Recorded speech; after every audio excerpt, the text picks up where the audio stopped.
ఈ రోజు పరిస్థితులు ఎంతకి దిగజారిపోయాయంటే ఎస్పెషల్లీ జగన్మోహన్ రెడ్డి గారు అదే విధంగా వాళ్ళ పార్టీ మనుషులు గాని వాళ్ళ పార్టీ కార్యకర్తలు గాని చేస్తున్న వ్యవహారాలు చూస్తూ ఉంటే ఒక్కొక్కసారి రాజకీయాలు ఇంత దిగజారిపోయాయా అనిపిస్తూ ఉంటుంది.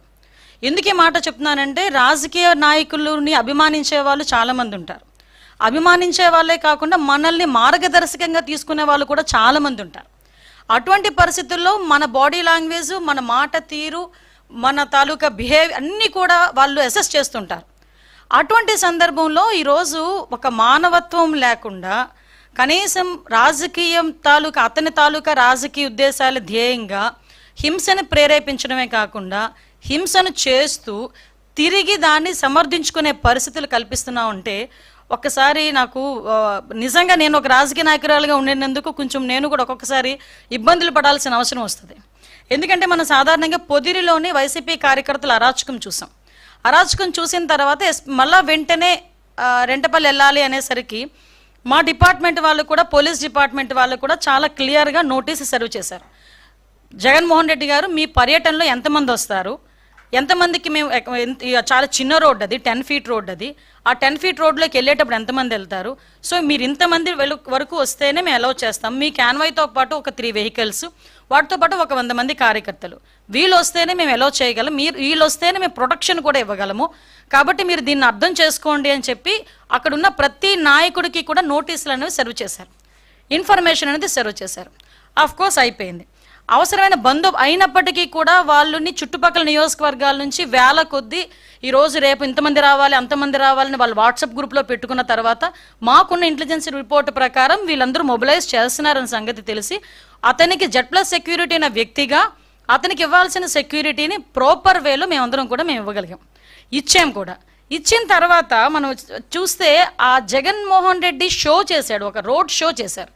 అతను వెళ్ళేదేమో ఒక పరామర్శకి వెళ్తున్న వ్యక్తి రోడ్ షో చేస్తున్నాడు. ఇంచుమించుగా అతని ఇంటి దగ్గర నుంచి తాడేపల్లిలో అతని ఇంటి దగ్గర నుంచి 10:30కి స్టార్ట్ అయిన వ్యక్తి సాయంత్రం 4 గంటలకి ఆ రెంటపల్లి వెళ్ళారంటే ఒకసారి ఆలోచన చేయండి, ఎంత స్లోగా మూవ్ అయ్యి ఎంత రోడ్ షో చేసుకుని ఆయన వెళ్ళారో ఒక్కసారి జనాలు కూడా అర్థం చేసుకోవాలి.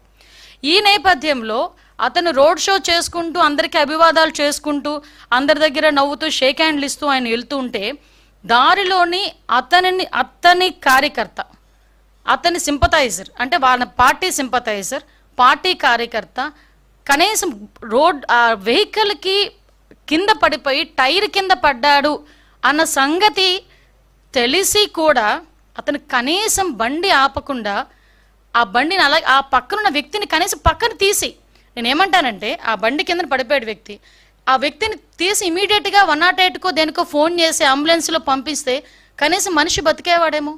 ఎంత అంటే దాన్ని ఏ పదాలు ఉపయోగించుకోవాలో కూడా అర్థం కావట్లేదండి.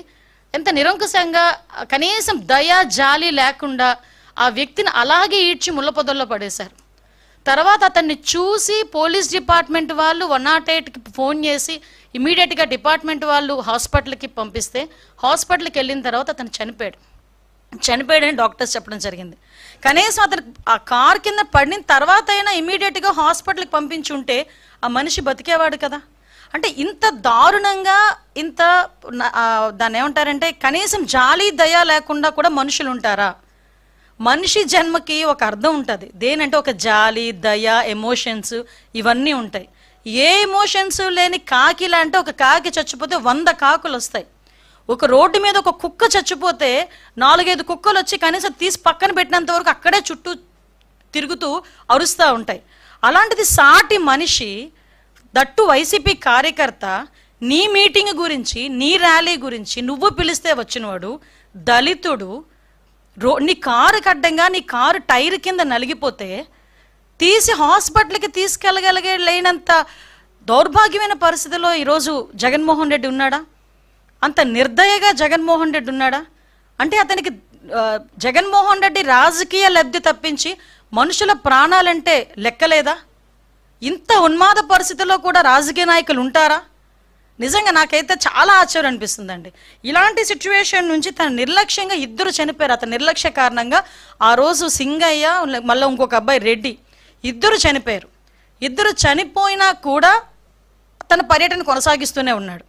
విషయం ఏంటంటే ఇందులోని మనందరం కూడా ఆలోచించాల్సింది ఏంటంటే, సంవత్సరం క్రితం బెట్టింగ్ ద్వారా డబ్బులు కోల్పోయి ఆత్మహత్య చేసుకున్న, ఇక్కడ మీరు అర్థం చేసుకోవాలి, సంవత్సరం క్రితం జూన్ 4th అతను ఆ బెట్టింగ్లో పోయి జూన్ 9వ తారీఖున ఎప్పుడో చనిపోయిన వ్యక్తి, 2024లో చనిపోయిన వ్యక్తికి సంవత్సరం తర్వాత పరామర్శ చేయటానికి ర్యాలీగా వెళ్తా ఉంటే మధ్యలో దారిలో 2 ప్రాణాలు పోతే ఆ 2 ప్రాణాల గురించి ఆలోచన చేయకుండా సంవత్సరం ముందు పోయిన ప్రాణం గురించి ఒక విగ్రహం కట్టించి ఆ విగ్రహానికి దండేయడానికి వెళ్ళాడంటే ఒక్కసారి ఆలోచించండి అతని తాలూకా నైజం ఎలాంటిదో.